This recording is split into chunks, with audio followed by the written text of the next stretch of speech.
मित्रांनो नमस्कार. मी विशाल जाधव पुन्हा एकदा स्वागत करतो आपलं आनंद ॲग्रो या यूट्यूब चॅनलवर.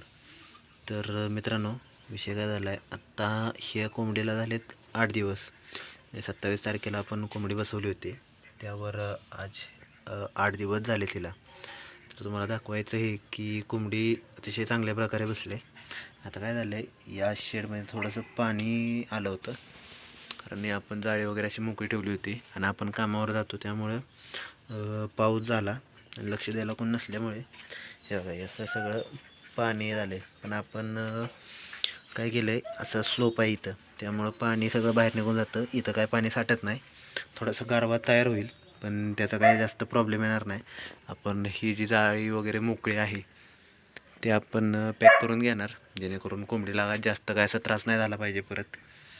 आणि त्यानंतर ही जी कोंबडी आपली ती चांगल्या प्रकारे बसले. तर ही ॲग्रेसिव्ह आहे, तर चोची मारते, पण बघू शकता तुम्ही चांगल्या प्रकारे अंडी पण आहेत, एकदम चांगली शायनिंग वगैरे आहे त्यांना, त्यामुळे काही प्रॉब्लेम नाही. आणि कोंबडीने आपल्या प्रकारे ते जे आपण त्याखाली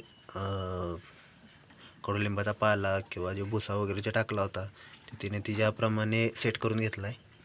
ही बघा कोंबडी, त्या परत ठेवूया, जास्त डिस्टर्ब नाही करायचं आपल्याला तिला. तर हे आपण परत ठेवून देऊया कोंबडीला. ती स्वतः ॲडजस्ट करून बसेल त्याच्यावर. परत आपण तिला खायला आणि प्यायला पाणी वगैरे ठेवलं आहे, त्यामुळं जास्त काय तिला प्रॉब्लेम येत नाही. तर हे झालं. ह्याच्यानंतर मी तुम्हाला आपली जी पिल्लांवरची कोंबडी आहे ती पण दाखवतो, 1-2 मिनिट. मित्रांनो, या नवीन शेडमध्ये आपली मागच्या शेडमध्ये ही आपली अंड्यांवरची कोंबडी आहे, सॉरी पिल्लांवरची कोंबडी आहे. हे बघा, ह्याच्याबरोबर एक बदक पण आहे, तो पण मी तुम्हाला दाखवतो. त्याची साईज जी आहे ती मोठी झाली बरीच अशी. हा बघा तो बदक, तो जवळजवळ कोंबडीच्या हाईटला आला आहे. हा बघा, हा आपला तो बदक. ह्याला कलर वगैरे पण चांगले मस्तपैकी यायला लागले.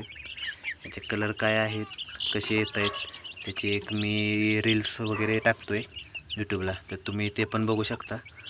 आणि ही आपली पिल्लं,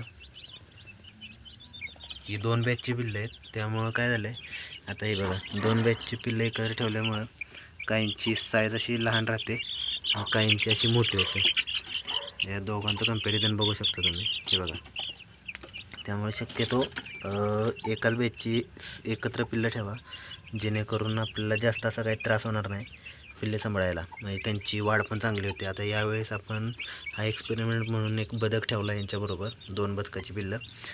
पण त्याचा प्रॉब्लेम एक असा होतो आहे की आपण जे खाद्य टाकतो आहे ते हा जो मोठा बदक आहे तो जास्त कन्झ्युम करतो आहे, त्यामुळे लहान पिल्लांना अशी भेटत नाही. आपण जास्त टाकतो खायला, त्याचा विषय नाही, पण बदकाची पिल्लं शक्यतो सेपरेट सांभाळलेली कधीही बरी पडतात, कारण ते फूड वगैरे जरा जास्त कन्झ्युम करतात त्यामुळे. तर चला मित्रांनो, भेटूया पुढच्या व्हिडिओमध्ये. आजच्यासाठी एवढंच. तर आपल्या कोंबड्यांची काळजी घ्या. आणि हा जो शेड आहे हे आपण स्पेशली बजेस पॅरेट आणि फिंचेससाठी बनवला होता, पण आता आपण त्यामध्ये काही ठेवत नाही, तो मोकळाच आहे.